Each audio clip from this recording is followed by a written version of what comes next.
ناظرین، جیسا کہ آپ سب لوگ جانتے ہیں کہ یہ ہمارا ایک ہفتہ وار پروگرام ہوتا ہے جو جمعہ کے دن ہم منعقد کرتے ہیں. تو آج بھی ہم ایک نئی بک کے ساتھ آپ کے سامنے ہماری بک کا عنوان ہے بیگم کی ڈائری، جو بیگم سعیدہ مشکور نے اپنی روزمرہ زندگی کے حالات و واقعات اور اپنی خاندگی زندگی کے متعلق جو بھی ان کا تجربات رہے ہیں انہوں نے یہ نوٹ ڈاؤن کیے ہیں. تو آج کے ہمارے اسپیکر ہیں پروفیسر غازی محمد عبداللہ صاحب. غازی محمد عبداللہ صاحب، آپ کا بہت بہت شکریہ اور آپ نے اپنے قیمتی وقت سے ٹائم نکالا.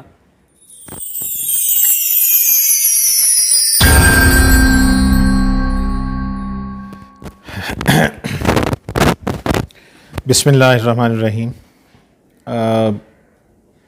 سب سے پہلے تو میں مشکور ہوں پروفیسر محمد اسلم سیمینار لائبریری جامعہ پنجاب لاہور شعبہ تاریخ و مطالعہ پاکستان کا، کہ جنہوں نے مجھے موقع دیا کہ میں آج آپ کے سامنے ایک اور کتاب کے بارے میں اپنے خیالات کا اظہار کروں.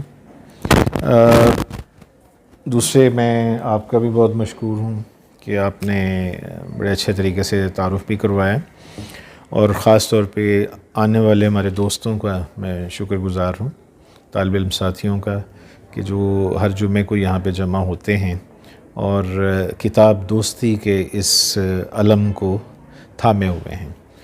تو انشاءاللہ دعا اور خواہش بھی ہے اور ارادے بھی یہی ہیں، نیک ہیں، کہ یہ سلسلہ، یہ کارواں انشاءاللہ عزیز یہ جاری و ساری رہے گا انشاءاللہ.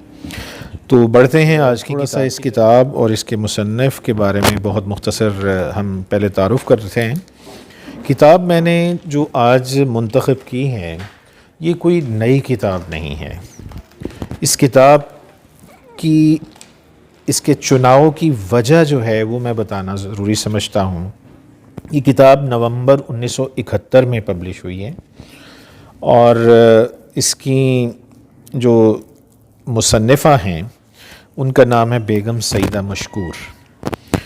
کتاب کا عنوان بیگم کی ڈائری، اس سے ہی اندازہ کیا جا سکتا ہے کہ یہ کتاب ایک ایسی خاتون کی ان کے احساسات، ان کے جذبات کی عکاسی کرتی ہے، اس کی ترجمانی کرتی ہیں، جو کہ ان کی ازدواجی زندگی سے متعلق ہیں. بیگم سعیدہ مشکور کا تعارف اس سے بھی زیادہ آپ کے لیے زیادہ اہمیت کا حامل ہو سکتا ہے، دلچسپی کا باعث ہو سکتا ہے، کہ پروفیسر مشکور حسین یاد مرحوم وہ ان کے خامد تھے، اور پروفیسر مشکور حسین یاد پاکستان کی ادبی، علمی اور تعلیمی تاریخ میں ایک اہم نام ہیں. مشکور حسین یاد صاحب جو ہیں یہ بنیادی طور پہ استاد بھی تھے اور ادیب بھی تھے، اور ان کا ایک اور حوالہ جو کہ اس کتاب میں بھی بعض جگہوں پہ ملتا ہے وہ یہ ہے کہ یہ امرتسر ان کا آبائی وطن تھا، اور جب تقسیم ہند ہوئی تھی تو اس وقت ان کا زیادہ تر خاندان جو تھا وہ ان فسادات کی نظر ہو گیا تھا. لہٰذا چند افراد کے ساتھ لٹے پٹے مشکور صاحب پاکستان ہجرت کرتے ہیں، اور اس اعتبار سے ان کی ایک بڑی یادگار زمانہ کتاب ہے، کبھی موقع ملا تو اس پہ بھی انشاءاللہ العزیز ہم تبصرہ کریں گے. اس کا نام ہے آزادی کے چراغ، جس میں دراصل مشکور حسین یاد صاحب نے اپنے ساتھ ہونے والے، اپنے خاندان کے ساتھ ہونے والے ان واقعات کو منوان پیش کیا ہے، اور ساتھ ہی انہوں نے ایک طرح سے یہ بتانے کی کوشش کی ہے آئندہ نسلوں کو کہ تقسیم ہند کے پس پردہ جو محرکات کیا تھے اور اس کے نتیجے میں یہ جو ملک حاصل کیا گیا تھا اس کے اثرات کیا ہوئے مختلف خاندانوں پر، مختلف لوگوں پر. تو اس ریفرنس میں یہ کتاب ہمارے لیے بڑی اہمیت حامل ہو سکتی ہے. بیگم سعیدہ مشکور کوئی باقاعدہ کوئی مستند رائٹر نہیں ہیں، یہ ذرا ذہن میں رکھیے، لیکن اس کتاب کے میں اقتباسات کچھ آپ کو انشاءاللہ ابھی تھوڑی دیر میں آپ کے سامنے گوش گزار کروں گا، تو آپ خود دیکھتے چلے جائیں گے کہ ایک انتہائی اعلیٰ معیار کا ایک ادبی ذوق رکھنے والی خاتون کی عکاسی ہوتی ہے، نشاندہی ہوتی ہے. دوسری بات یہ ہے کہ اس کتاب کے منتخب کرنے کی میری نزدیک سب سے بڑی وجہ یہ ہے کہ یہ کتاب بنیادی طور پہ ایک ازدواجی زندگی، اور وہ بھی دو ایسی روحوں کی، دو ایسی شخصیات کی جو کہ علمی اور ادبی اعتبار سے بڑے معیار پہ فائز ہیں۔ اور دوسری بات یہ ہے کہ یہ پنجاب اور پاکستان کی جو مڈل کلاس فیملیز، ان کی ایک زندگی، ان کے مسائل، ان کے مختلف رجحانات، اس کی عکاسی کرتی ہیں۔ ایک اور پہلو جو ہے اس سے جڑا وہ یہ ہے کہ عمومی طور پہ ہمارے پاکستان میں ان موضوعات پر جو لکھا جانے والا جو لٹریچر ہے وہ ہمیں یا تو ملتا نہیں ہے، یا پھر بہت اگر مل بھی جائے تو اس میں اس قدر کلیشے قسم کی گفتگو ہوتی ہے کہ جو اس قسم کی کتابوں کا جو اصل مقصد ہونا چاہیے یا ہوتا ہے دنیا کے تمام ادب میں، تو وہ یہ ہوتا ہے کہ ایک خاص زندگی پوری اپنی اصلیت کے ساتھ قارئین کے سامنے آ جائے، تاکہ لوگ اس سے کچھ سبق سیکھ سکیں، کچھ اس سے اپنی زندگیوں میں بہتری لا سکیں۔ اس اعتبار سے یہ کتاب میرے رائے میں ایک بڑی دلچسپ اور بڑی اہم کتابوں میں شمار کی جا سکتی ہے۔ میں اس نوعیت کی کتابیں ہمارے اردو ادب میں اور بھی بعض مقامات پہ لکھی گئی ہیں، جیسے ایک کتاب میرے ذہن میں آ رہی ہے جو کہ علامہ شبلی نعمانی کی ذات کے حوالے سے ہے، جس کا عنوان تھا شبلی کی حیات معاشقہ۔ یہ بڑی مشہور کتابوں میں سے ہیں۔ یا اسی طرح علامہ محمد اقبال کے حوالے سے اگر ہم دیکھیں تو ہمیں جو بیگم عطیہ فیضی جو ہیں، انہوں نے اقبال نام سے انہوں نے ایک کتاب لکھی جو کہ علامہ اقبال کی شخصیت اور ان کی جو زندگی کے جو جذباتی پہلو ہیں ان کے حوالے سے بھی روشنی ڈالتی ہیں۔ تو اس اعتبار سے اگر دیکھا جائے تو یہ جو اس طرح کا جو لٹریچر ہے، یہ میرا خیال ہے کہ ہمارے ادب کے لیے ایک بڑا اہم ایک زینہ ثابت ہوا ہے معاشرے کے ان پہلوؤں کی طرف، ان لطیف پہلوؤں کی طرف جو کہ یقیناً ہماری ذات کا، ہمارے معاشرے کا، ہمارے خاندانوں کا حصہ ہوتی ہیں۔ لیکن ہم جانتے ہیں کہ پاکستان جیسے معاشرے میں جہاں پہ بہت ساری اچھی چیزیں ہیں تو کچھ منفی چیزیں یہ ہیں کہ بہت سارے ایسے دباؤ اور ٹیبوز جو ہیں وہ ہمارے ساتھ جڑے رہتے ہیں، جس کے نتیجے میں عمومی طور پہ بڑی بڑی شخصیات جو ہیں وہ کانٹراڈکشنز کا شکار نظر آتی ہیں۔ تو میں سمجھتا ہوں کہ یہ کتاب محض ایک ادبی پیرایا ہی نہیں ہے، بلکہ اس سے ہمیں میاں اور بیوی کی شادی شدہ زندگی کے پس منظر میں ایک ادبی شخصیت، ایک علمی شخصیت، ایک استاد کی ذاتی زندگی کے اندر ہمیں جھانکنے کا کچھ موقع ملتا ہے، اور وہ بھی بہت ہی خوبصورت انداز میں، بڑے ہی ایک مثبت انداز میں۔ اور ایک ایسی خاتون کی ایک کہانی اس سے ہمیں تھوڑی سی ملتی ہے جس سے پتہ چلتا ہے کہ دو متضاد الخیالات کے مالک جو ذی روح ہیں وہ کس طریقے سے اپنی زندگی کو آگے بڑھاتے ہوئے نظر آتے ہیں۔ ہم آتے ہیں ذرا تھوڑے سے، میں اس میں سے پہلے تو ہم اس کے کانٹینٹس کی بات کریں گے، اس کے بعد مختصر طور پہ پھر میں کچھ تھوڑے سے اس میں سے شذرات جو ہیں وہ آپ کے سامنے پیش کروں گا، تاکہ اس کتاب کی جو ایک تصویر کچھ میکسیمم جو آپ کے سامنے پیش کی جا سکے۔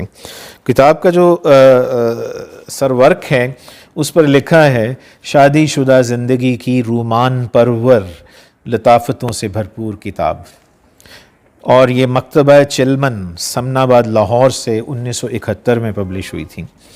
انتصاب ذرا دیکھیے بہت اہم ہے، ان خواتین و حضرات کے نام جو ازدواجی زندگی کو عمر بھر کی قید با مشقت سمجھنے کی بجائے اسے مسرت و آگہی کا ایک ابلتا ہوا چشمہ قرار دینا چاہتے ہیں۔ تو اس انتصاب سے باقی انہوں نے ظاہر ہے ایک بنیادی طور پہ ایک ڈائری ہے، اور اس لیے اس میں عنوانات کے تحت انہوں نے اپنی ڈائری کو یہ رقم کیا ہے، اور تقریباً منوان اس میں سے اس پہ کچھ زیادہ کانٹ شارٹ نہیں کی ہے جس سے ہمیں ان کی رجحانات کا اندازہ ہو سکتا ہے۔ مثال 250 کے قریب اس کے جو صفحات ہیں، اور کم و بیش اس کے کوئی 30 سے 35 عنوانات ہیں جن کو آپ چھوٹے چھوٹے چیپٹرز کہہ سکتے ہیں۔ اب ان کے چند اہم کے جو نام میں آپ کے سامنے پیش کرتا ہوں، مثال کے طور پہ دیباچے کے بعد، دیباچہ اصل میں پروفیسر مشکور صاحب اور بیگم مشکور دونوں نے مشترکہ طور پہ لکھا ہے، یہ بھی ایک دلچسپ بات ہے۔ پھر یہ میرے شوہر ہیں، پہلی ملاقات، پہلا سوال، پہلی ضد، عورت کا ذوق جمال. اچھا اس ریفرنس میں مجھے لگتا ہے کہ یہ کتاب ویسے فرائڈ نے بھی کہا تھا عورت کو سمجھنے کے حوالے سے اس کی باتیں بڑی مشہور ہیں، تو انہوں نے اس کا جواب دینے کی شعوری کوشش بھی کی ہے. انہوں نے باقاعدہ ایک جگہ ذکر کیا ہے کہ فرائڈ صاحب جو تھے وہ ایک نقطہ بھول گئے تھے، وہ میں بتاتی ہوں کہ کیا ہے، کہ عورت کو سمجھنے کے لیے کیا چیزیں اہم ہوتی ہیں. پھر کہتے ہیں پہلا مذاق، شب تنہائی، میاں کے تیور، ان کی شرارت، رات کی بات، تالیف قلب، پہلی رات، پھر رات کے 10 بجے، آزاد لمحہ، سب سے بڑا شاستر. اب اس ریفرنس میں اب یہ لفظ شاستر جب ہمارے ذہنوں میں آتا ہے، ابھی آپ دیکھیے گا کہ یہ ایک معیاری ادب کی جو پہچان ہوتی ہے کہ وہ چیزیں جو عام ایک آدمی یا ایک عام شخص جو ہے اس میں وہ ٹیبوز میں مبتلا ہو کر عموماً ایک پرورژن کی طرف نکل جاتا ہے، منفی اس کو انداز سے لیتا ہے. انہوں نے بہت خوبصورتی سے اس میں سے جو مثبت چیزیں نکالی ہیں، یہ ایک بڑے ایک دل اس لحاظ سے بڑی خوبصورت کتاب محسوس ہوتی ہے. رفاقت اور مامتا، فطور، پھر ایک عورت کے جو ہمارے روایتی جذبات ہیں کہ وہ مرد کے حوالے سے ہمیشہ کہیں نہ کہیں شک میں مبتلا رہتی ہیں، تو اس پر کوئی 5-7 ایسے جو عنوانات ہیں جو تسلسل سے ان کی زندگی میں آنے والے وہ اتار چڑھاؤ وہ بھی انہوں نے عنوان بیان کر دیے ہیں.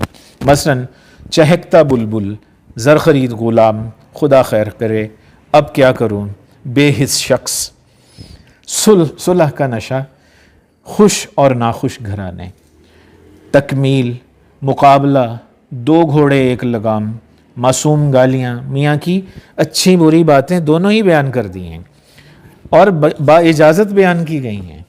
مشکور حسین یاد صاحب نے اس بارے میں انہوں نے خود اجازت دی ہے، پبلشر نے بھی ان سے باقاعدہ اجازت مانگی.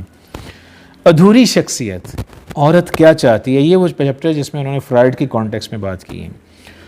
پھر شوق رخ نکو، یہ مشکور حسین جو ہیں ان کے استاد جن کو وہ اپنا گرو سمجھتے ہیں، ان کے حوالے سے بڑے دلچسپ اس میں واقعات بیان کیے گئے ہیں.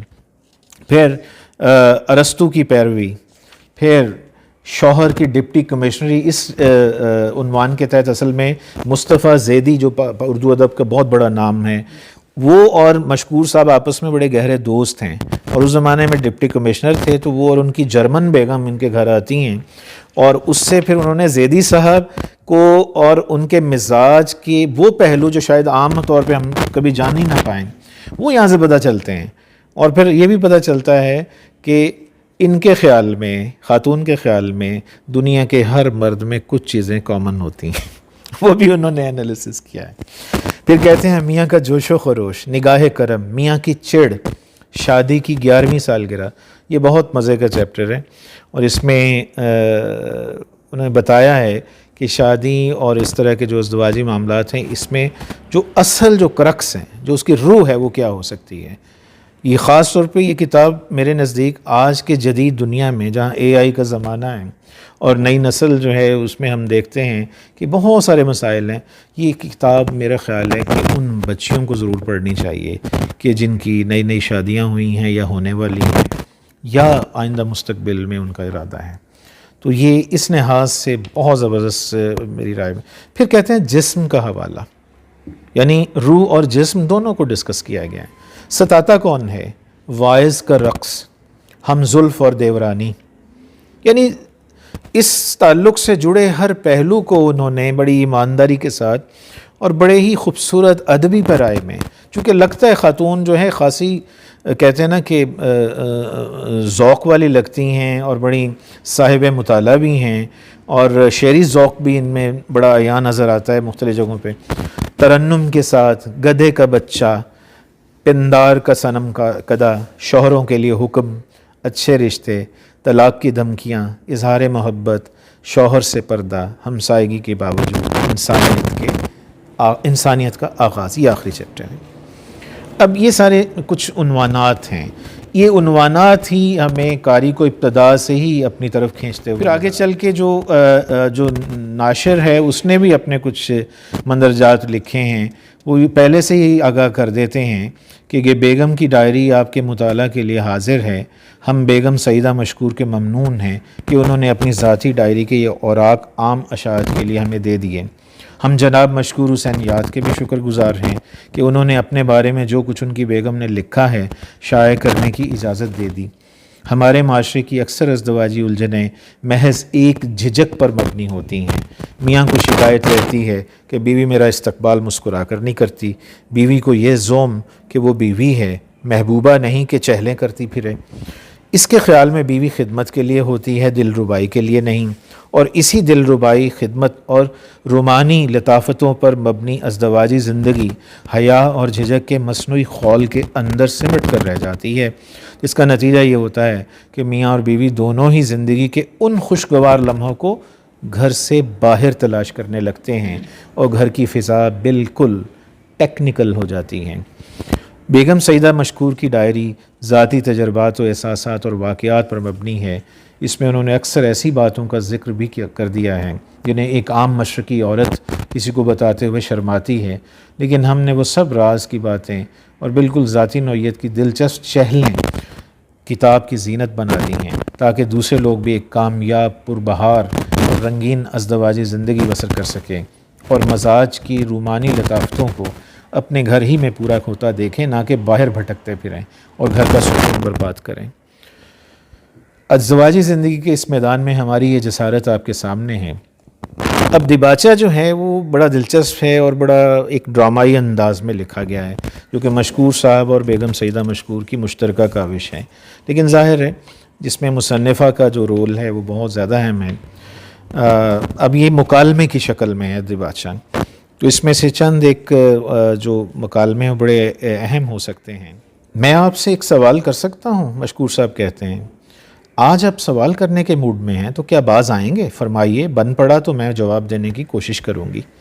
میں پوچھتا ہوں، اس ڈائری میں جس طرح میرے پر خدچے اڑائے گئے ہیں، کیا کوئی شوہر خود اپنے قلم سے اس طرح اپنی امیج خراب کر سکتا ہے؟ کیوں نہیں؟ بعض اشخاص کو اپنا حلیہ بگاڑ کر ایک خاص طرح کا لطف حاصل ہوتا ہے. آپ نے صوفیانہ اصطلاح میں بھی دیکھا ہوا ایک فرقہ ہے جس کو ہم فرقہ ملامتی ابھی کہتے ہیں. تو خیر، گویا میں ان اشخاص میں سے ایک شخص ہوں، اسی طرح سمجھ لیجئے. بیگم کہتی ہیں، غالباً اب تم دوسری بات یہ فرماؤ گی کہ جو کچھ اس ڈائری میں کم از کم میرے بارے میں لکھا گیا ہے وہ جھوٹ ہے. بھئی جھوٹ اور سچ کا مسئلہ الگ ہے. میں کوئی مسئلہ نہیں چھیڑنا چاہتا، سیدھے انداز میں پوچھنا چاہتا ہوں، کیا یہ باتیں من گھڑت اور جھوٹی ہیں؟ باتیں تو بالکل سچی ہیں اور واقعات پر مبنی.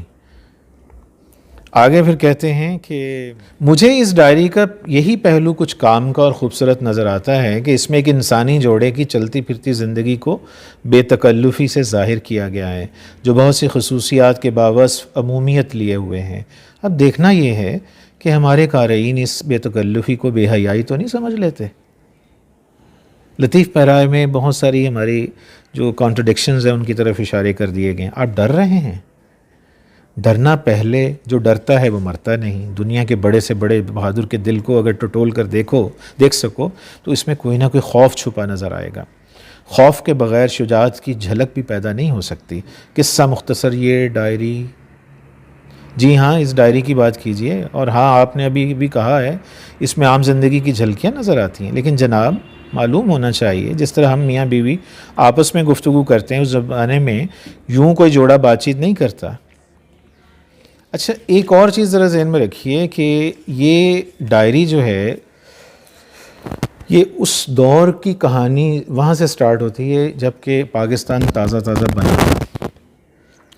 اسے ہم ایک پہلو بھی نکلتا ہے کہ ہم ابتدائی پاکستان، جو فارمیٹیو ایئرز آف پاکستان، اس میں ہماری جو سماجی جو الجھنیں ہیں، ہماری جو سماجی جو زندگی ہے، اس کی طرف بھی بڑے لطیف انداز میں کچھ روشنی پڑتی ہیں. یعنی 1950 کی دہائی کی بات ہو رہی ہے اور 1955، 56، 57 اور اس سے آگے کی یہ ساری کہانی ہیں. اب میں اس میں سے کچھ نشان زدہ چیزیں جو ہیں وہ میں آپ سے جو مختلف واقعات جس سے ان کا اظہار ہوتا ہے کہ ان کے شوہر اور ان کے بارے میں ان کی جو بیگم کے جو تاثرات اور ان کا صفحہ نمبر 42 پہ عنوان ہے پہلی ضد. فیروز بنگلہ نہر، یہ ڈسٹرکٹ شیخو پورہ میں، ان کی پوسٹنگ اس سائڈ پہ تھی اس زمانے میں، 1 مارچ 1955۔ کل شام سارے مہمان رخصت ہو گئے۔ آج صبح ناشتے پر صرف 5 افراد تھے، میں، میرے شوہر، میری ساس، میرا ننھا سا دیور اور ایک ننھی سی نند۔ گویا آج میں پہلی بار اپنے شوہر کے ساتھ ناشتہ کر رہی تھی۔ کھانے کی میز پر آئے تو سب سے پہلے تلا ہوا انڈا میرے سامنے رکھ دیا۔ مجھے یہ پسند نہیں، لہٰذا دوسری چیزیں کھاتی رہی۔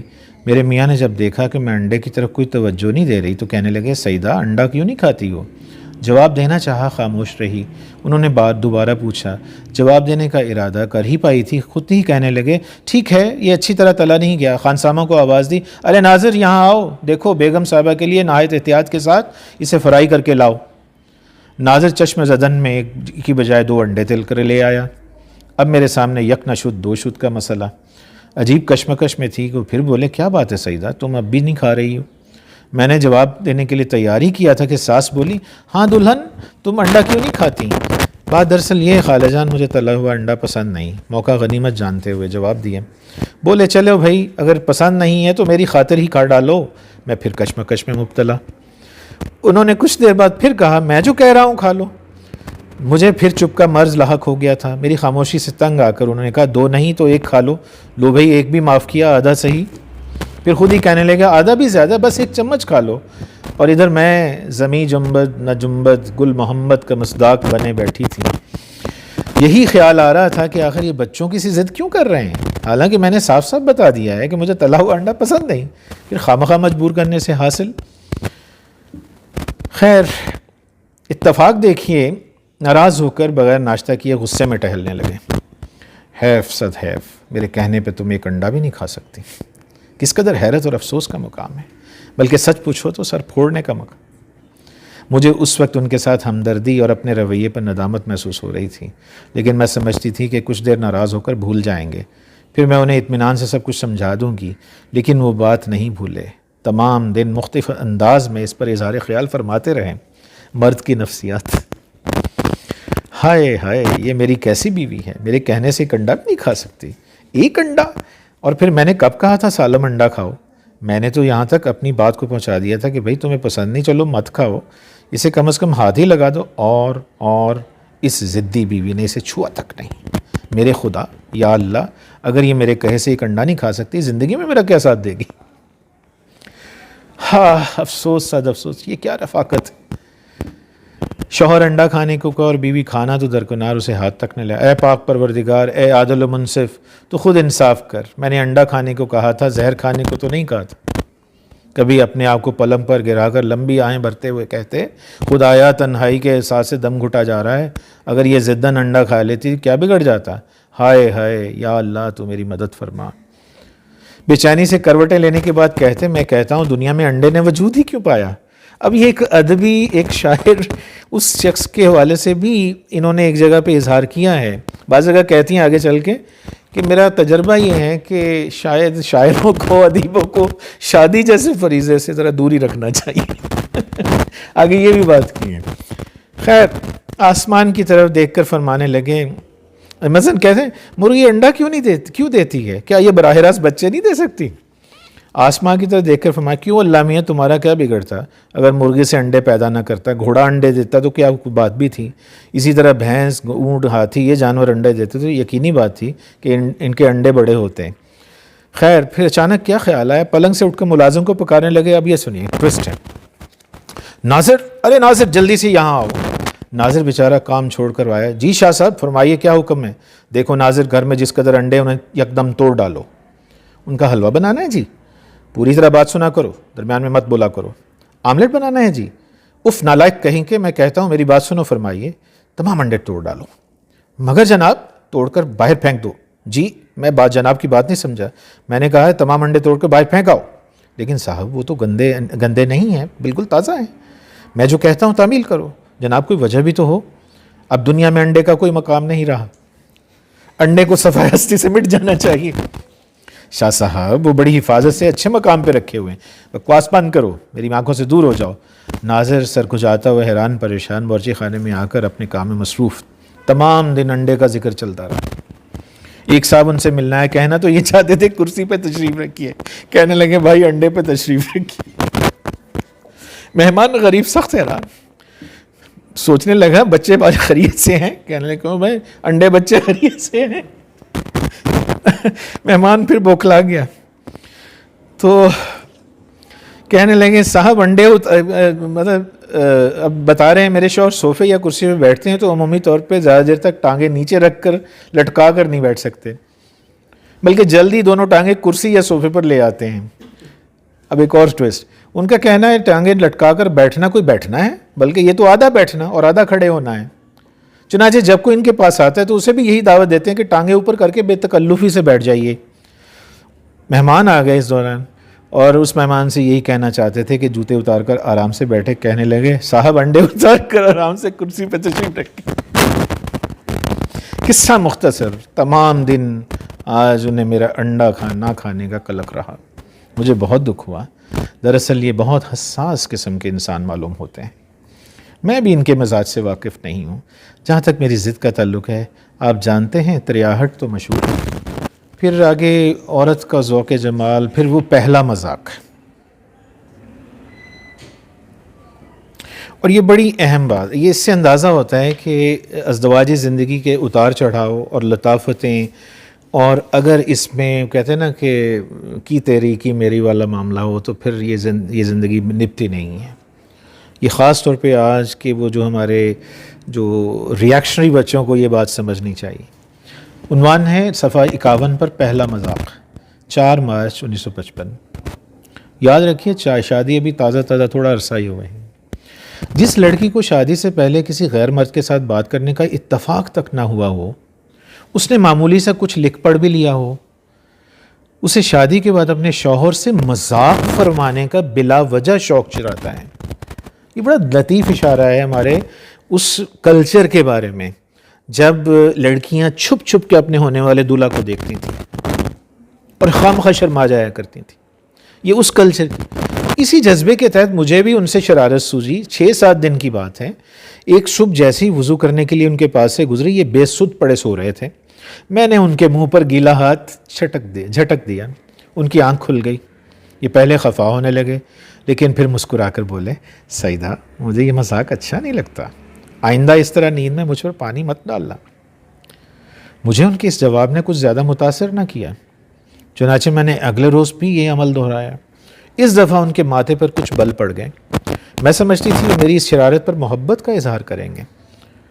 انہوں نے ایسا نہیں کیا تو میرے دل میں مزید خواہش ہوئی کہ انہیں تنگ کیا جائے اور ان سے ایسا ہی جواب حاصل کیا جائے جس کی میں تمنا رکھتی ہوں. کل صبح میں نے ان کے منہ پر پانی کے چھینٹے مارے. آنکھ کھل گئی, منہ سے کچھ نہیں بولے. جب میں نماز سے فارغ ہو کر اپنے پلک پر لیٹی, ایک دم اٹھے, ٹھنڈے پانی کا بھرا ہوا گھڑا مجھ پر الٹ دیا. میں نے احتجاج کیا تو جل کر کہنے لگے, اپنے احساس کی بات ہے, جتنی تکلیف تمہیں ایک مٹکا پانی گرنے سے ہوئی اتنی ہی تکلیف مجھے ایک قطرے سے بھی ہوئی. اب تم خود خیال کر سکتی ہو میں نے کس قدر صبر سے کام لیا. تم نے میرے صبر کی کوئی پرواہ نہ کی. اس واقعے کو کچھ دیر بعد مجھے بخار ہو گیا. میں نے فیصلہ کیا ہے اول تو اس قسم کا مذاق ہی میاں سے نہیں کروں گی, اگر کیا تو پھر اس زور کا کروں گی کہ ان کو چھٹی کا دودھ یاد آ جائے. صفحہ 63 پر ہے نیک شگون, فیروز بنگلہ نہر, 1955. ایک ہفتے سے بول چال بند تھی. شادی کو چند ہفتے گزرے ہیں اور ہم اس دوران کئی بار لڑ چکے ہیں. میاں کا کہنا ہے یہ لڑائیاں کوئی برا شگون نہیں, دراصل ہم ایک دوسرے کو سمجھنے کی کوشش کر رہے ہیں. ان کی بات کسی حد تک ٹھیک ہو سکتی ہے, لیکن میں کہتی ہوں اگر سمجھانے کے لیے لڑائی ہی کیا ضروری ہے؟ امن و امان سے ہم ایک دوسرے کو کیوں نہیں سمجھ سکتے؟ جواب دیتے ہیں ہم دو میاں بیوی ہیں, اقوام متحدہ تو نہیں کہ صرف بیٹھ کر باتیں بنا لیں گے. عمل کا وقت آیا تو چپ ہو گئے. ازدواجی زندگی کے معنی ہے دو شخصیتوں کا مل جل کر رہنا, اور یہ کوئی معمولی بات نہیں ہے. اختلاف اور لڑائی اس کا لازمی عنصر ہے. ہاں یہ بات ضرور ہے کہ میاں بیوی کے درمیان لڑائیاں تو خواہ بات پر ہوتی رہیں, جنگ عظیم نہیں ہونی چاہیے. جنگ عظیم سے ان کی مراد یہ ہے کسی اختلاف کو اتنا طول نہیں دینا چاہیے کہ عداوت میں تبدیل ہو کر خدا نخواستہ جدائی کا موجب بن جائے. باتوں میں میرا خیال ہے کہ نسلوں کی تربیت بھی ہو رہی ہے. پھر ان کی شرارت. اب یہ شرارت یہ تفصیلی چیپٹر ہے 65 پہ, لیکن بات مختصر یہ ہے کہ مئی 1955 میں یہ مونٹگومری میں تھیں اور ادھر فیروز بنگلہ نہر یہ ابھی ہو کر آئی تھیں، تو اگلے ہی دن چچا جان ان کے تشریف لے آئے، کہنے لگے لائل پور چلنا ہے، یعنی فیصل آباد۔ تو بظاہر مجھے اجازت دے دی اس چیپٹر کا لبے لبا، لیکن جو ہی ابھی وہاں اپنی پھپھو کے گھر پہنچے ہیں لائل پور، 1 گھنٹے بعد مشکور صاحب تشریف لاتے ہیں، کہتے لو میں نے اجازت دے دی تھی اب واپس چلو۔ تو یہ وہ جذبہ، وہ لطیف چیزیں، پھر کہنے لگے، جھوٹ بول کر گئے، کہنے لگے کہ ابا جان آئے ہیں اس لیے تمہیں جانا ہوگا واپس۔ اب ہم جلدی میں واپس پہنچے تو میں نے پوچھا ابا جان کہاں ہیں؟ ہنس کر بولے وہ تو میں نے تمہیں یہاں لانے کا بہانہ بنایا تھا۔ میں نے کہا کم از کم 1 دن تو پھپھو کے پاس رہنے دیا ہوتا۔ کہنے لگے تم 1 دن کی بات کرتی ہو، دس از دا ٹائم، میں 1 لمحے کے لیے تمہاری جدائی وغیرہ نہیں کر سکتا۔ جذباتی ہوتا ہے، لیکن عورت، ہاں عورت بھی جذباتی ہوتی ہے، لیکن عورت کے جذبات یقیناً مرد کے جذبات سے زیادہ گہرے اور پائیدار ہوتے ہیں۔ سوچتی ہوں اگر مرد کے جذبات بھی عورت کی طرح گہرے ہو گئے تو مرد اور عورت میں کیا فرق رہ جائے گا۔ اسی طرح اگر عورت کے جذبات مرد کی طرح کم دیر پا اور پایاب ہو جائیں تو نسل انسانی کا سلسلہ برقرار کیسے رہ سکتا ہے؟ عورت کے جذبات کی گہرائی تخلیق کا سب سے بڑا سرمایہ ہے۔ ایک ہے عنوان رات کی بات، فیروز بنگلہ۔ گزشتہ رات کی بات سنیے، ممکن ہے چراغ حسن حسرت کا یہ شعر پڑھ ڈالیں، رات کی بات کا مذکور ہی کیا، چھوڑیے رات گئی بات گئی، لیکن مجھے تو رات کا تذکرہ کرنا ہے۔ رات چلی جاتی ہے بات نہیں جاتی، یہ تو دل میں طرح طرح کے ہنگامے پیدا کرتی ہیں۔ اب اس میں وہ لڑائی چھوٹی موٹی، اور اس میں اب لڑائی میں اب دونوں چاہ رہے ہیں اس چیپٹر میں کہ صلح میں پہل کر لیں، لیکن دونوں سو رہے ہیں، اس دوران وہ گرج چمک ہو رہی ہے، تو جو ہی وہ ایک کھڑا ہو کے تو اس سے صلح کے لیے کہنے لگتا ہے، عین اس لمحے پہ بجلی چمکتی ہیں تو دوسرا نظر آتا ہے تو وہ آرام کہتے پھر میں کیوں کروں۔ تو یہ سلسلہ ساری رات چلتا ہے۔ اب دونوں ہی صلح کرنے چاہ رہے ہیں، لیکن وہ کہتے ہیں کہ بجلی چمک اٹھتی ہے تو پھر وہ دوسرا آرام سے پیچھے واپس چلا جاتا ہے۔ تو اس پیرائے میں انہوں نے یہ بات کی ہے، یعنی ایک ہی وقت میں ہم دونوں صلح کے لیے اپنی جگہ سے اٹھنے کے لیے تیار ہوئے، اور عین اسی وقت بجلی چمک گئی۔ انہوں نے مجھے دیکھ لیا اور میں نے انہیں۔ بجلی نہ چمکتی تو یقیناً ہم دونوں کی صلح ہو گئی ہوتی۔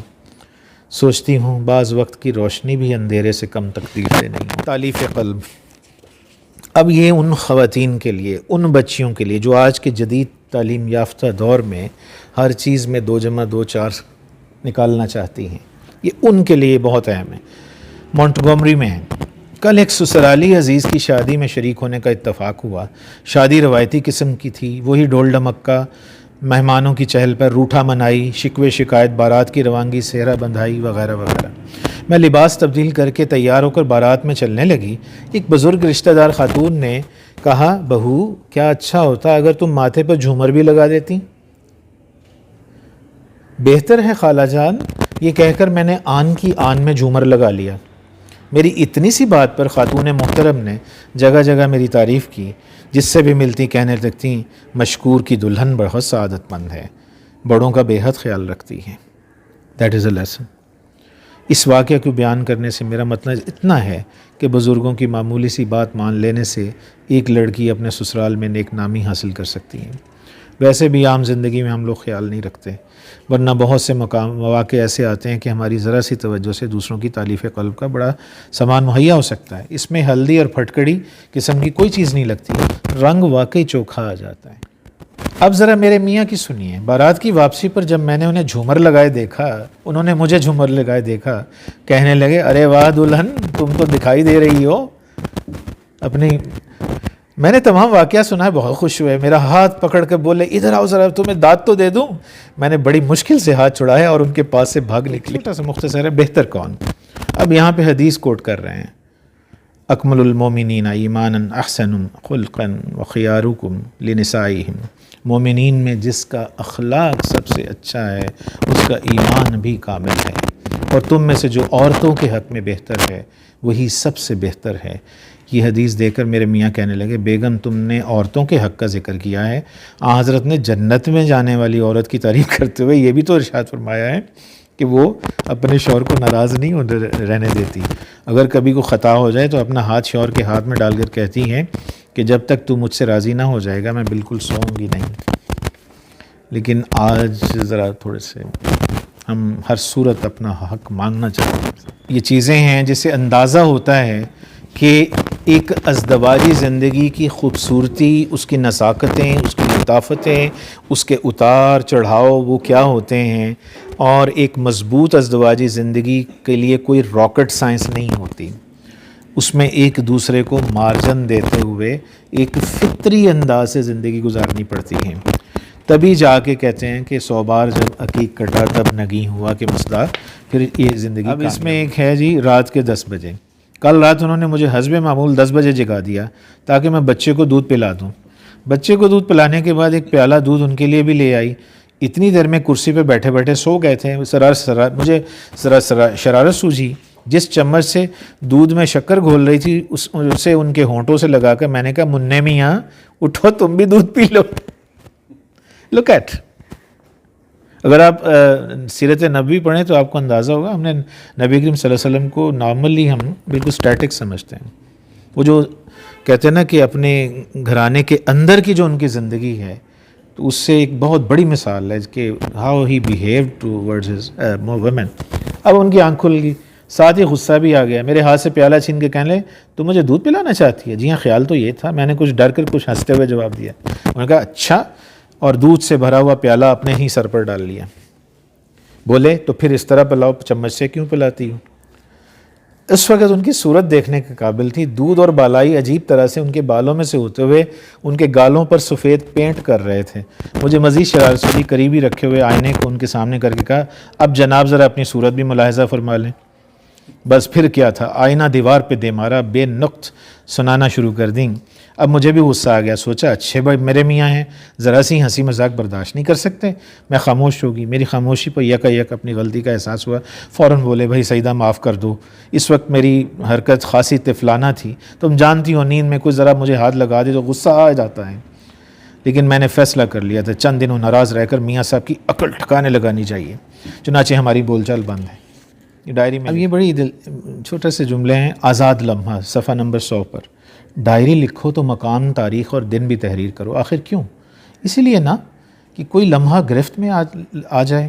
مگر ہر لمحہ اس قابل کہاں ہوتا ہے کہ اس کے پاؤں میں زنجیر ڈالی جائے. اور فرض کیجئے ہر لمحہ اس قابل ہوتا بھی ہے پھر بھی بعض وقت جیت نہیں چاہتا کہ اسے گرفتار کیا جائے. لمحے کی گرفتاری کے ساتھ انسان خود بھی تو گرفتار ہو جاتا ہے. چنانچہ آج ڈائری لکھ رہی ہوں. کوئی مقام نہیں، کوئی تاریخ نہیں، اور وقت بھی کوئی نہیں. پھر ہے سب سے بڑا شاستر. یہ جو میں بات کر رہا تھا کہ اس کتاب میں بہت متنوع قسم کے پہلو ہیں کہ دونوں میاں بیوی نے ایسے موضوعات جو عام طور پہ ہم بڑے کاشس ہو کے، ریئیکشنری ہو کے معاشرے میں ان کے بارے میں بساؤ کا سوچنا بھی پسند نہیں کرتے، ان پر انہوں نے بڑے ہی ادبی پیرائے میں بات کر ڈالی ہے اور خوبصورتی سے کی ہے. کل ہم دونوں ایک نئے انداز سے قریب آئے اور قرب کی ایک نئی دنیا دیکھنے کا تجربہ، اور سمجھ نہیں آ رہی تھی کہ میں ان سے کس طرح پوچھوں کہ حضرت کیا راز تھا. خود ہی کہنے لگے بیگم یہ نہ سمجھنا میں نے کچھ شاستر پڑھا ہوا ہے. شاستر کیا ہوتا ہے یہ تو مجھے بھی معلوم نہیں. پھر آپ نے یہ لفظ کیسے استعمال کیا؟ سنا کر. کیا سنا کر؟ یہی کہ شاستر کے لغوی معنی قانون کے ہیں. اسے کتاب بھی کہا جا سکتا ہے. یہ سنسکرت زبان کا لفظ ہے. یوں تو بہت سے شاستر لکھے گئے، لیکن جب بھی ہم شاستر کا لفظ استعمال کرتے ہیں اب ہمارے معاشرے پہ چوٹ ہے. عام طور پر ہمارا ذہن اس کتاب کی طرف منتقل ہوتا ہے جس میں عورتوں کی قسمیں بتائی گئی ہیں اور قریب ہونے کے انداز. پھر اس میں اتنا شرمانے کی کیا ضرورت؟ اس لیے کہ ہم مردوں کے لیے عورت اور تم عورتوں کے لیے ہم مرد ایک حوا یعنی عجیب و غریب شے اس کی حیثیت رکھتے ہیں. اس کتاب میں چونکہ عورتوں کا ذکر ہے اس لیے ہمیں اس سے ہمیشہ ہی ڈرایا گیا. اس وقت بھی شاستر کا لفظ استعمال کر کے یوں محسوس ہو رہا ہے جیسے میں بدمعاش ہو گیا ہوں. یہ سوال آج بھی قائم ہے.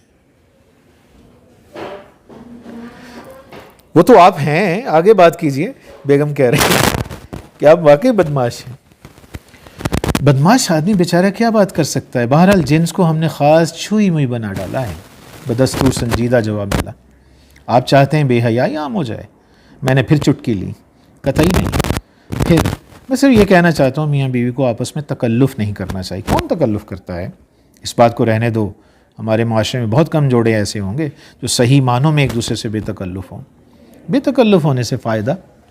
میرا خیال ہے تم جان بوجھ کر اس ضمن میں مجھ سے کچھ کہلوانا چاہتی ہو. اب یہاں پہ کرکس ہے. میاں بیوی کے بے تکلف ہونے کا اول فائدہ تو یہ ہے کہ ایک دوسرے کو سمجھنے میں مدد ملتی ہے، سوجھ بوجھ میں اضافہ ہوتا ہے تو مسرتوں میں اضافہ ہوتا ہے. اسی لیے میں کہتا ہوں کہ ازدواجی زندگی میں بے تکلفی سب سے بڑا قانون اور سب سے بڑا شاستر ہے. جو میاں بیوی آپس میں بے تکلف ہوتے ہیں انہیں کسی شاستر کو پڑھنے کی ضرورت نہیں. وہ اپنی بے تکلفی کی رہنمائی اور روشنی میں ہی ایک دوسرے سے قریب آنے کے ایسے انداز دریافت کر لیتے ہیں جو دنیا کے کسی شاستر میں ڈھونڈنے سے بھی نہیں ملتے. رفاقت اور ممتا میں لکھتی ہیں اپریل 1957 میں مشہور امریکی صاحب، ذرا اس سے اندازہ ہوتا ہے خاتون صاحب مطالعہ بھی ہیں، لکھتی ہیں مشہور امریکی صاحب قلم ول ڈیوراں شادی کے باب میں برنارڈ شاہ کا حوالہ دیتے ہوئے لکھتا ہے کہ ازدواجی زندگی کے موضوع پر دنیا میں سب سے زیادہ بیکار اور نامعقول باتیں کہی گئی ہیں. اس کی وجہ یہ بتاتا ہے کہ جنسی تعلقات پر غور و فکر کا برائے نام اثر پڑتا ہے. گویا اس ضمن میں کوئی کسی کو کچھ سمجھا بجا نہیں سکتا. مسلسل جنگ و مشین کی ایجاد نے ہمیں زندگی کی ایک بنیادی حقیقت سے بے خبر کر دیا ہے. وہ بنیادی حقیقت کیا ہے؟ ول ڈیوراں کے الفاظ ہی سنیے. انہوں نے انگریزی لکھی ہے، اب میں اس میں ٹائم نہیں ہے تو اس کا وہ ترجمہ وہ یہ کرتی ہیں: سیاست اور صنعت زندگی میں بنیادی حیثیت نہیں رکھتے، البتہ انسانی تعلقات یعنی مرد عورت والدین اولاد کے تعلقات کی حقیقت بنیادی حقیقت ہے. انسان کی ساری زندگی انہی دو مرکزوں کے ارد گرد گھومتی ہے جنہیں رفاقت یعنی میٹ لو اور مامتا مدر لو کہا جاتا ہے. ان اے نٹ شیل. اب یہ ہے وہ کلائمیکس کہ شادی اچھی بھلی گزر رہی ہیں تو اچانک سے پرانی کلاس فیلو مشکور صاحب کی کہیں سے آ جاتی ہیں. یہ کہانی جو ہے یہ اصلی زندگی میں ذرا سنیے. اس میں 4-5 ایسے موضوعات متسلسل سے، تو میں اس کا جسٹ ایک کرکس ہی آپ کو بتاؤں گا. مثلا ایک عنوان ہے جی چہکتا بلبل، نومبر 58. میرے شوہر صاحب برابر، ڈائری میں لکھ رہی ہیں، ساتھ ساتھ لکھتی جا رہی ہیں، میرے شوہر صاحب برابر والے کمرے میں بیٹھے اپنی ایک ہم جماعت کو کچھ پڑھا رہے ہیں. کمینہ اور ذلیل انسان مجھے صبح سے کہہ رہا تھا طبیعت خراب ہے، اور اس وقت اس طرح چہک رہا ہے جیسے کوئی بہت بڑی دولت آ گئی. کیوں سر؟ آگے لکھتے ہیں زرخری غلام، دسمبر، یعنی نومبر سے دسمبر آ گیا ہے. ان کی ہم جماعت آج پھر آمری اور انہیں کار میں بٹھا کر لے گئی. وہ اس کے پیچھے اس طرح چل رہے تھے جیسے اس کے زرخرید غلام ہیں. آگے جنوری آ گیا، خدا خیر کرے، یعنی ایک عورت کا دھڑکا، خوف، وہ جو انسیکیورٹی. پڑھنے پڑھانے کے بہانے یہ کچھ زیادہ ہی اپنی ہم جماعت کے پاس بیٹھنے لگے ہیں. سمجھ نہیں آتا یہ نامراد ان کے پیچھے کس طرح لگ گئی ہے. دیدے مٹکا کر بڑی باتیں بناتی ہے. مجھے تو اس کے لچھن ٹھیک نہیں لگ رہے. اور ہمارے میاں کے مرے جاتے ہیں. مجھ سے کہہ رہے تھے یہ ایک مثالی عورت ہے. میرے شوہر رومانی واقع ہوئے ہیں اور رومانی طبیعت ہونے کی بڑی خرابی ہے. ایسے شخص کو کیچڑ میں بھی اپنا آئیڈیل نظر آنے لگتا ہے. بہرحال خدا خیر کرے. آگے اب وہی، یعنی وہ جیسے کہتے ہیں نا عورت کا ایک ادھیڑ بن. اب کیا کروں؟ اکتوبر آ گیا ہے. میں نے جب ان سے پوچھا آپ کو اس عورت میں کیا خوبی نظر آتی ہے، کہنے لگے وہ اعلیٰ تعلیم یافتہ عورت ہے، فلسفہ ادب سے گہرا لگاؤ رکھتی ہے. تم جانتی ہو ان دونوں مضامین سے مجھے بھی دلچسپی ہے. بس اتنی سی بات ہے. اس کا یہ مطلب ہوا میں بھی ان مضامین سے واقفیت حاصل کروں؟ یقیناً، یعنی اگر میں باقاعدہ کالج میں داخل ہو کر پڑھنا شروع کر دوں تو آپ کو اعتراض نہ ہوگا؟ بالکل نہیں. چنانچہ اس مکالمے کے چند روز بعد تعطیلات گرما کے بہانے بچوں کو لے کر میں اپنے والدین کے پاس آ گئی اور وہاں کالج میں داخلہ لے لیا. میرے میاں کا خیال تھا کہ چھٹیاں ختم ہوتے ہی میں واپس آ جاؤں گی. جب میں ان کے توقع کے مطابق نہ پہنچی، ان کو معلوم ہو گیا میں نے کالج میں داخلہ لیا ہے، بہت ناراض ہوئے. آج ان کی ناراضی کا خط بھی والد صاحب کے نام آیا. لکھتے ہیں سیدہ نے کس کی اجازت سے کالج میں داخلہ لیا ہے؟ ظاہر ہے آپ نے ہی اجازت دی ہوگی، لہٰذا آپ ہی اسے اپنے پاس رکھیے. والد صاحب نے مجھے ان کا خط دیتے ہوئے کچھ فکر مندانہ کچھ شگفتہ انداز میں کہا، بیٹی کالج میں داخلہ میں نے ضرور دلایا ہے، لیکن تمہارے شوہر سے بحث مباحثہ کرنا میرا کام نہیں۔ میاں بیوی کے جھگڑے تم خود آپس میں نپٹاتے پھرو، بزرگوں کو درمیان میں مت لاؤ۔ سمجھ نہیں آ رہا اب کیا کروں۔ اب اگلا ہے اکتوبر، بے حس شخص۔ اب ان کا خط آیا ہے، کہتے ہیں سعیدہ کو میں خود لینے کے لیے ہرگز نہ آؤں گا، وہ آتی ہے تو بڑی شوق سے آئے، اس کے لیے میرے گھر کے دروازے ہر وقت کھلے ہیں۔ بڑی سخاوت دکھائی جا رہی ہے۔ آخر اس غیر محرم عورت سے اس قدر راہ و رسم کیوں بڑھائی تھی؟ یہ بات ہے تو میں بھی نہیں جاؤں گی۔ یہ شخص اپنے آپ کو کیا سمجھتا ہے؟ شاعر، ادیب اور نہ جانے کیا کیا کچھ بنتا پھرتا ہے، لیکن اتنا معلوم نہیں کہ اس کے رویے نے مجھ عورت ذات پر کیا بیتی۔ صلح کا نشہ۔ دسمبر، میرے سسر بہت اچھے بزرگ ہیں، ذرا دیکھیے ازدواجی زندگی کے اتار چڑھ۔ ہمارے معاملے میں میاں کو ہی برا کہتے رہے۔ خاوند اور بیوی کے جھگڑے میں اگر بیوی کے عزیز والدین خاوند کی طرفداری کریں اور خاوند کے عزیز اور والدین بیوی کی طرفداری کریں تو اس سے تعلقات پر خوشگوار اثر پڑ جاتا ہے۔ چنانچہ ہمارے ساتھ یہی ہوا۔ سسر نے جب میری طرفداری کی تو مجھے اپنی ضد بیکار نظر آنے لگی، اور ایک دن اپنے سسر کے حکم کے مطابق میاں کے پاس چلی آئی۔ وہ بھی دیکھ کر باغ باغ ہوئے۔ یہ کل ہی کی بات ہے، جنگ کے بعد صلح کے لمحات کس قدر کیف آگیں ہوتے ہیں، اللہ بیان نہیں کر سکتی، یعنی صلح کی۔ اب آگے پھر وہ ٹالسٹائی کے حوالے سے لکھتی ہیں، خوش اور ناخوش گھرانے۔ وہ اس کا ترجمہ کہتی ہیں، تمام خوش و خرم گھرانے آپس میں مشابہت رکھتے ہیں، لیکن ہر ناخوش گھرانہ کچھ اپنے ہی انداز میں ناخوش ہوتا ہے۔ جہاں تک میں سمجھ سکی ہوں، ٹالسٹائی کا مفہوم یہ ہے کہ آدمی کی خوشیاں آفاقی اور عالمگیر ہیں اور اس کی خوشیاں محدود۔ ایک پہلو یہ بھی ہے، ہماری ناخوشی کا سبب زیادہ تر ہماری ذات میں پوشیدہ ہوتا ہے۔ ہم اپنے آپ کو ٹھیک کر لیں تو بڑی حد تک پریشانی دور ہو سکتی ہے۔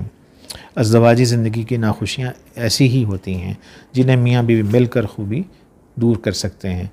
پھر کہتے ہیں تکمیل، جسٹ لفظ لکھے ہیں 1959۔ مقام محبت کا، وقت نزاکت کا، دن مسرت کا، موقع شرارت کا، تاریخ قیامت کی، آج کا روز نامچہ مکمل۔ پھر ایک جگہ دو گھوڑے ایک لگام کی مثال دے کر وہ کہتے ہیں کہ عورت میں فرق ہوتا ہے۔ ان کی ایک اور ہمج بات بھی ہے جسے دیکھ کر میں کبھی حسد اور رقابت سے نہیں جلتی، لیکن میرے میاں ہی کے قول کے مطابق اس معاملے میں بیوی کو میاں کا کبھی اعتبار نہیں کرنا چاہیے۔ خود کہتے ہیں جو بیوی یا میاں اس معاملے میں ایک دوسرے پر اعتبار کرتے ہیں، سمجھ لیجئے وہ نارمل انسان نہیں۔ میاں بیوی کا ایک دوسرے پر شک کرنا بڑی حد تک خلوص اور محبت کو ظاہر کرتا ہے۔ اس شک میں یگانگت کوٹ کوٹ کر بھری ہوتی ہے۔ یہ شک اس بات کی خبر دیتا ہے کہ زوجین ایک دوسرے میں دلچسپی رکھتے ہیں۔ میرے میاں کہتے ہیں بیوی اور شوہر زندگی کے گاڑی کے دو پہیے نہیں، دو گھوڑے ہیں جنہیں شک کی لگام سیدھے راستے سے بھٹکنے نہیں دیتی اور زندگی کی گاڑی باقاعدہ رواں رکھتی ہے۔ معصوم گالیاں بھی بڑی دلچسپ لکھی ہیں۔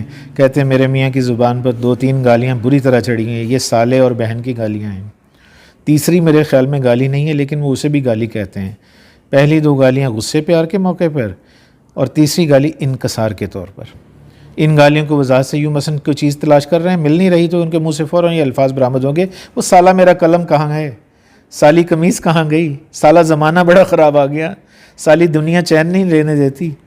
یوں پیار کے موڈ میں ہیں تو نہایت رومانٹک انداز میں فرمائیں گے، سالہ میرا قلم کتنا خوبصورت ہے۔ اگر آپ ان کی کوئی تعریف کرتے ہیں، نہایت عزت و انکسار کا مظاہرہ کرتے ہوئے کہیں گے، ارے صاحب مجھے کیا ٹٹو آتا ہے، میں کیا ٹٹو انسان ہوں۔ ٹٹو سے متعلق ایک واقعہ انہوں نے خود مجھے سنا دیا تھا۔ خیر، پھر ادھوری شخصیت، اپنے میاں کا انالیسس۔ فائنلی جو چیز عورت کیا چاہتی ہے، فرائیڈ نے کہا تھا، میں تقریباً 30 سال تک عورت کی فطرت کا مطالعہ کیا، سمجھ نہ سکا عورت کیا چاہتی۔ ممکن ہے آپ اسے چھوٹا منہ بڑی بات سمجھیں، لیکن میں اپنی بات کہے بغیر نہیں رہوں گی۔ قصہ دراصل یہ ہے، فرائیڈ صاحب عورت کا مطالعہ عقل و دانش کی روشنی میں کرتے رہے۔ ادھر عورت کو سمجھنے کے لیے بھرپور جذبے کی ضرورت ہوتی ہے۔ عقل کے ذریعے عورت کبھی سمجھ نہیں آ سکتی۔ اس کی یعنی عورت کی سب سے بڑی چاہت یہ ہوتی ہے کہ کوئی اسے اپنی توجہ کا مرکز بنائے۔ آپ جانتے ہیں توجہ کے لیے عقل سے زیادہ جذبہ درکار ہے۔ عورت اپنی فطری کمزوری کے باعث دولت، شہرت، حسن سے وقتی طور پر تو مدعو ہو سکتی ہیں، لیکن توجہ سے محروم ہو جائے تو پھر یہ تمام چیزیں کوئی معنی نہیں ہے کہ اس کتاب کا ایک ایک جملہ جو ہے وہ پڑھنے کے لائق ہے اور دلچسپی کا حامل ہے۔ شادی کی 11ویں سالگرہ پر اب وہ لکھتی ہیں سمن آباد میں رہائش ہے، 1966 کا واقعہ، 25 فروری کا، ماشاءاللہ 3 بیٹوں 1 بیٹی کی ماں بن چکی ہے، شام کا ذکر ہے، بچے باہر لان میں، سالگرہ کا دن ہے، میاں بیوی اندر صحن میں بیٹھے چائے پی رہے ہیں، یکایک انہوں نے میرے دونوں پاؤں اٹھا کر گود میں رکھ لیے، واہ واہ سبحان اللہ کیا کہنے کی صدائیں لگانے شروع کر دیں۔ میں نے تنگ آ کر کہا کیا مذاق ہے یہ سبحان اللہ واہ واہ کس بات پر؟ بولے کیا بتاؤں کیا عرض کروں، ارے آج تک اس طرح نظر ہی نہیں گئی، میں بھی کس قدر اندھا انسان ہوں۔ خیر اب تو آنکھیں کھل گئی، سبحان اللہ ماشاء اللہ واہ واہ، توبہ توبہ، خود ہی واہ واہ کیا ہے، کچھ بھی تو بتائیے، تمہیں بتانے کی ضرورت نہیں۔ خیر قصہ کو تھا، واہ واہ سبحان، چشم بددور، پاؤں کیسے خوبصورت ہیں، آپ یہی کہنا چاہتے ہیں؟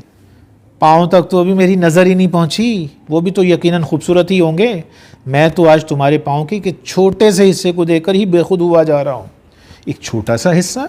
جی ہاں بیگم، واللہ قدرت نے تمہیں کیا خوب ٹخنے عنایت فرمائی۔ Look at the essence of beauty. کہتے ہیں نا thing of beauty is a joy forever. کہتے ہیں نا اگر انگلش لٹریچر آپ میں نے ذرا غصے میں پوچھتی ہیں آپ کو بیٹھے بیٹھے مذاق اڑانے کی کیا سوجی؟ پھر آپ کا مذاق ہے بالکل بچوں جیسا، ان سے بھی کیا تم اسے مذاق سمجھ رہی ہو؟ انہوں نے الفاظ اس خلوص اور درد کے ساتھ کہے کہ مجھے خاموش ہونا پڑا۔ کہہ رہے تھے تمہارے ٹخنے دیکھنے میں بڑے بھولے بھالے نظر آتے ہیں لیکن حقیقت میں بڑے شریر ہیں، یہ تمہارے پورے سراپے کی چگلی کھا رہے ہیں، یہ ان کی گولائی، ان کا ابھار، پھر اس ابھار پر ایک نیلی رگ کی قوس۔ جب میں نے دیکھا نہایت سنجیدگی سے تعریف کیے جا رہے ہیں تو مجھے صبر و ضبط کے ساتھ کہنا پڑا تعریف کا شکریہ، لیکن جناب ٹخنے میں حسن و جمال کو دیکھنا آپ ہی کی بالغ نگاہ کا کام ہے، ورنہ میں نے آج تک کسی ٹخنے کی گولائی اور ابھار پر اس طرح تحسین کرتے نہیں سنا۔ سچ کہتی ہوں اگر یہ بات کسی کو بتائی جاؤ مارے ہنسی کے اسے پیروں ہوش ہی نہ آئے، کوئی زیادہ سے زیادہ یہی کہے گا نا میں پاگل ہو گیا ہوں، پھر کیا ہوا کہنے دو، تمہیں تو میرے خلوص پر اعتبار ہے۔ جواب دیتی ہیں بالکل، تم نے میرے جذبات کے خلوص کو پا لیا، زندہ باد۔ اس فکرے کے ساتھ ان کی آنکھوں میں خاص چمک پیدا ہوئی، انہوں نے اپنے ہونٹوں سے میرے ٹخنوں پر بے تحاشا خلوص کی مہریں ثبت کر دیں اور پھر کہنے لگے، شعر سنا دیں، فریب ہجر وہی ہے، وہی فریب وصال، ابھی کہاں تجھے کھویا، ابھی کہاں پایا۔ یہ ہے جناب بیگم کی آپ کی سماعتوں کا شکریہ۔ تو کتاب میرا خیال ہے پڑھنے کے لائق ہے۔ مجھے حیرانگی ہوئی کہ یہ کتاب ناپید کتابوں میں شمار ہوتی ہے، حالانکہ ڈاکٹر صاحب پتہ نہیں اس پہ کیا کہیں گے، میری رائے میں یہ آج اس کو ری پبلش ہونا چاہیے کتاب، اور اسے تو مفت تبرکن تقسیم ہونا چاہیے، جس طرح ہمارے معاشرے میں ایک حالات بنے ہوئے ہیں، ازدواجی معاملات ڈسٹرب ہیں بے شمار۔ میرا خیال ہے یہ کتاب تو ایک صحیفے کی حیثیت رکھتی ہے۔ بہت بہت شکریہ بھائی۔ بس یہ پوچھنا ہے جو اس کا پہلا پیج اور تصویر بنی ہوئی اس پہ، جی ہاں اپنے بالوں سے اس کو اچھا یہ بھی کہانی ہے، لک ایٹ، آپ نے جانا ہوگا کہ پاکستان کے بڑے ایک آرٹسٹ ہیں جو کہ عبد الرحمن چغتائی اور صادقین اور ان لوگوں کے بعد چوتھا بڑا نام شاید انہیں کہا جائے، جناب اسلم کمال صاحب۔ یہ سر ورک ان کی آرٹ کی طرح ان کا شاہکار ہے، یہ ان کے ہاتھ سے بنایا ہوا ہے۔ اس کتاب کی یہ بھی ایک بڑی اہمیت ہے، یہ سر ورک جناب اسلم کمال صاحب کا ہے جو پاکستان کے ایک نامور وہ جو مصور ہیں، ٹھیک ہے نا۔ تو ظاہر ہے اس میں یہ مشکور حسین یاد صاحب ڈپکٹ کیے گئے ہیں، ہاتھ میں پھول پکڑے ہوئے شیروانی پہ بڑے، اور دوسرا یہ پیچھے ان کی بیگم نے اپنی لٹ سے ان کو کس کے باندھا ہوا ہے، ایک ڈپکشن ہے سر۔ ہاتھ میں پھول بھی پکڑا ہوا ہے۔ جی یعنی انہوں نے خوشی سے یہ پھندا اپنے گلے میں ڈالا ہے سر۔ جی یہ آپ اپنی لائبریری سے لائے ہیں کلیکشن؟ جی یہ میری پرسنل کلیکشن۔ اچھا میں ایک اور بتانا چاہتا ہوں، مجھے اس کتاب سے تعارف میرے والد مرحوم میرے پیر و مرشد پروفیسر محمد ریاض حسین مرحوم نے کروایا تھا۔ تو اس کتاب کے ساتھ میرے پتہ نہیں کتنے رشتے ہیں، اور اتفاق ہے میں آج اپنی وائف سے کہہ رہا تھا کہ میں آج میرا دل کرتا ہے آج دوبارہ سے یہ کتاب مل کے بیٹھ کے پڑھیں گے۔ چلیں بہت بہت شکریہ آپ کا. پبلش ہونی چاہیے. نہیں اس کو انشاءاللہ نہیں واقعی بہت اہم کتاب. سر سوال نہیں لیں گے؟ دیکھ لیں مجھے تو کوئی اعتراض نہیں. سوال کر دینا. جی ضرور کریں. سر وہ جب وہ تیسرے وہ جو آئے ہیں محترمہ تو اس پہ آپ نے ستائش صاحب سے انڈورسمنٹ کیوں چاہیے؟ یار مسئلہ یہ ہے کہتے ہیں نا کہ ستائش صاحب بھی ہلکا سا مسکرائے اس پہ. نہیں وہ جگجیت سنگھ کی غزل آپ نے بھی سنی ہوگی, مجھے بھی بڑی پسند ہے, یقیناً وہ ہے ہی بڑی خوبصورت ہے کہ جسم کی بات نہیں ہے ان کے دل تک جانا ہے. ٹھیک ہے نا. یہ ایک اور ہے کہ جو ہے نا انگلیاں اٹھیں گی پھر تیرے بکھرے ہوئے بالوں کی طرف, ایسے ہی ہے نا. تو میرا خیال ہے کہ یہ ہر اس حساس ایک خوبصورت دل والے مرد کی کہانی ہے. باقی ہم اپنے آپ سے اور دوسروں سے جھوٹ بولیں تو پھر یاد رکھنا پھر ہم سب کہیں نہ کہیں ادھوری شخصیت کے مالک ہیں. ان چیزوں کا تعلق آپ کی زندگی کے سب سے بہترین لمحوں کے ساتھ ہوتا ہے. اور یہ بات واقعی حقیقت ہے کہ یہ وہ جو کہتے ہیں نا گھوڑے والی بات, ہم سب جو شادی شدہ مرد ہیں نا, ہم سب کو شک کے کہیں نہ کہیں عورت کی یہی کمال ہے کہ وہ اشفاق احمد صاحب بابا جی وہ اکثر کہتے تھے نا کہ عورت دراصل سمندر کی گہرائی کی مانند ہے. وہ جو بات کے جذبات میں عورت کا مقابلہ کرنا ممکن نہیں ہے, اور مرد جو ہے ماشاءاللہ وہ اس سمندر کی وسعت کی مانند ہے. تو وہ خواہ نہ ہر ایک کو سمیٹ لینا چاہتا ہے ایسا. لیکن عورت جو ہے, آپ نے سنا ہوگا پرانا مقولہ کہ عورت جب ایک دفعہ کسی کے ساتھ اپنا دل جوڑ لیتی ہے وہ اس کے دل سے کبھی نکلتا نہیں ہے. یہ فطری بات ہے. ٹھیک ہے نا. تو اس لیے یہ تو ذرا تفنن ایسی بات ہوگی, آپ ہو سکتا ہے وہ یہ بات مجھے کہہ رہے ہیں سر. ویسے یہ ایک آئیڈیل لائف کو نہیں ڈپکٹ کرتی بعض لوگوں کو یا اکثر لوگوں کو. دیکھیں آئیڈیل یوٹوپیا ہوتا ہے. دیکھیں یہی تو کمال ہے کہ آپ بیلنس کیسے رکھتے ہیں.